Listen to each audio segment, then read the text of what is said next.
ल है त स्टार्ट गरौँ।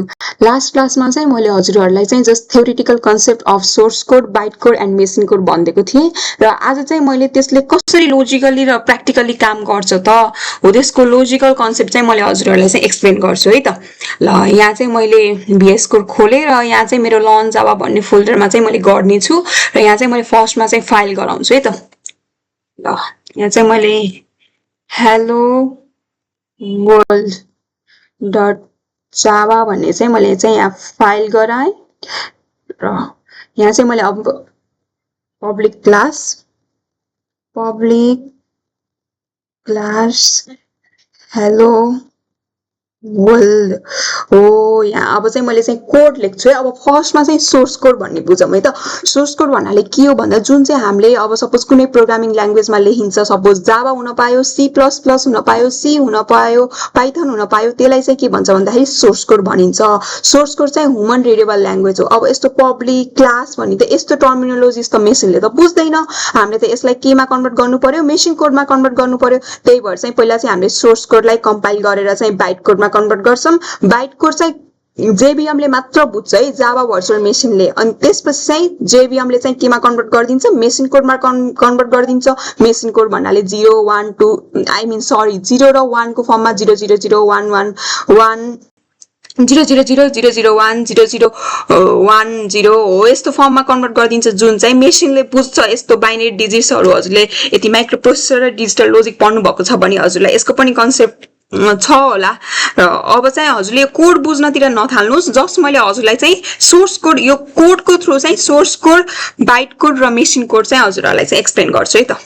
ल यहाँ चाहिँ यो चाहिँ मैले क्लास बनाए र यो फाइलको नाम र यो क्लासको नाम चाहिँ सेम हुनुपर्छ र जहिले पनि यो क्यापिटल लेटर याद चाहिँ के हुनुपर्छ, क्यापिटल हुनुपर्छ है। यो क्लासहरू अनि मेन मेथडहरू नि मैले पछि हजुरहरूलाई डिटेल्समा बुझाउने छु। अब चाहिँ मैले यहाँ मेन मेथड गराउँछु। Public static void main string string अनि आर्गुमेन्ट यहाँ यस्तो भयो र यहाँ ओपन भयो है। अब चाहिँ मैले just simply hello world print गर्छु है त। So stm system dot out dot println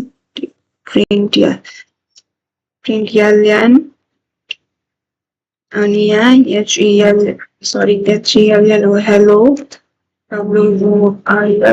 world.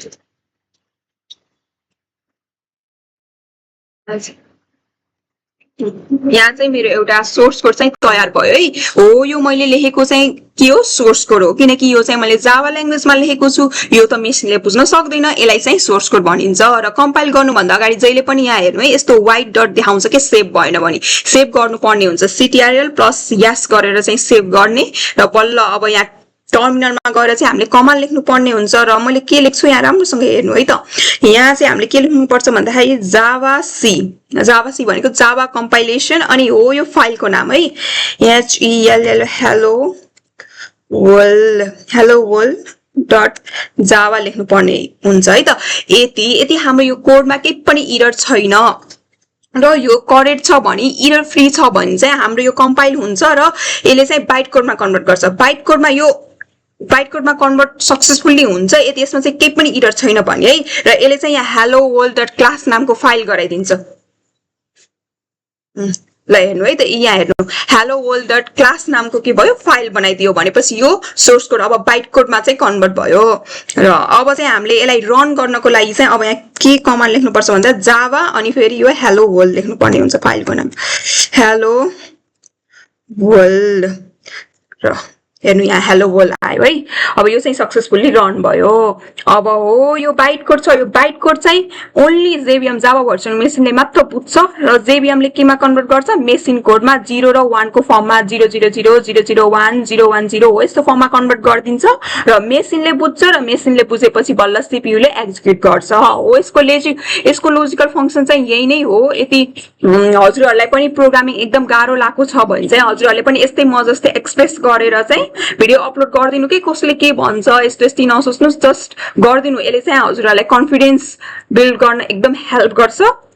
र म पनि बिगिनर नै हो, so it's never So it's never too late to start something good. So I hope हजुरहरूले चाहिँ बुझ्नुभयो होला यो मैले गरेको के भने भन्ने र सो अब अर्को भिडियो पनि मैले सकेसम्म एज सुन एज पोसिबल चाँडो ल्याउने कोसिस गर्दछु र आजको लागि चाहिँ यति नै है त ल thank you that's all for today